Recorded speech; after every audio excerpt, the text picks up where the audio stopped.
Hey guys, so today I'm going to be looking at more Am I Wrong stories. So yeah, let's just get right into the video. After I finished moving into my first apartment, I invited my family over. My parents, siblings, 3 of them, and their partners, 2 of those.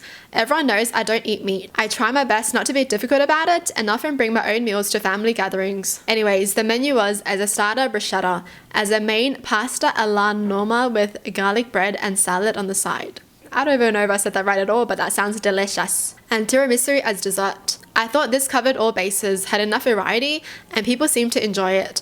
No one went home hungry, but my dad told me that if he knew I wouldn't be serving meat, he wouldn't have come.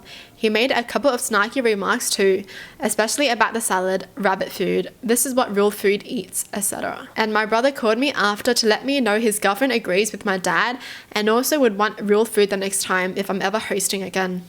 That's so rude. How are you gonna expect a person who doesn't eat meat to serve you guys meat? Like, they don't eat meat for a reason. They don't want to be handling meat. Honestly, I don't really want to host again. I spend quite a lot of money and time on the dinner, and it's frustrating when people try to tear it down, but it is generally polite to let people know when a social gathering doesn't meet expectations. Should I have let people know beforehand? If you want, but you don't have to. I don't think they needed to let people know because everyone already knew they were vegetarian. And it just makes their family the asses if they were like, oh yeah, it's gonna be a vegetarian meal, and then no one comes. Yeah, the entire family are asses. As if you would say that to someone who freaking cooked you dinner. And that sounds delicious, man. Dude, I would take garlic bread by itself any day. Seriously, and tiramisu as dessert?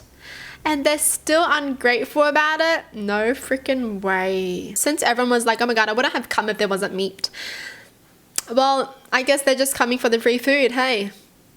They didn't care about this person at all. They didn't want to visit them. They didn't want to see how this person was going. They just came for the food. Like, if you want meat, then why don't you guys bring food? Holy. Like, I love meat as well, right? But if someone cooked me dinner and there was no meat, I wouldn't even care. I would just eat it. You know, I want to be picky like these people. The fact that they even said something about the meal says a lot about them. You know, you can think that in your mind and be like, I really wish there was meat, but you don't have to tell them. You don't have to be rude and mean and be like, we wouldn't have come if we knew there wasn't meat. That's just a way to hurt someone's feelings intentionally. I was at home watching my niece with my daughter and son. My sister-in-law who's expecting comes to pick up my niece, and I ask if she can hang out for a little bit so I can do a little cleaning since my son did not want to be set down. My niece ran over to her and said my daughter said she hates my niece, which did happen. My sister-in-law asked if this was true and I said yes, and I addressed the situation when it happened. My sister-in-law freaked out and started to tell my daughter how mean that is. I reiterated that I already talked to my daughter about this, and my daughter apologized to my niece after it happened. My sister-in-law gets mad at me and said if she can't say anything to my daughter, then I'm not able to say anything to her children. My daughter began crying because of the yelling, and my sister-in-law stormed outside. I tried to calm my daughter, and my sister-in-law came back inside. My daughter, still visibly upset, says, I don't like you. To which my sister-in-law replies, nice kid you got there. I lost my shit and told her she needs to leave and she will not treat my daughter this way. She tells me to F myself and I tell her she can F off. I also tell her she can find someone else to help her do her gender reveal besides me and my wife. You're really gonna swear in front of kids? What a sister-in-law, seriously. Holy. This is pretty typical behavior for my sister-in-law, blowing up at people and going to extremes, even before she was pregnant. She never takes accountability for what she does, and she has been rude to my daughter in the past. Now my mother and mother-in-law are trying to get to me to bury the hatchet and apologize for kicking her out of my house. They also still want me and my wife to do the gender reveal, despite there being another sister plus my mother-in-law. Kids do be kids though. Isn't that normal for kids? Because I remember saying that to so many people as a kid.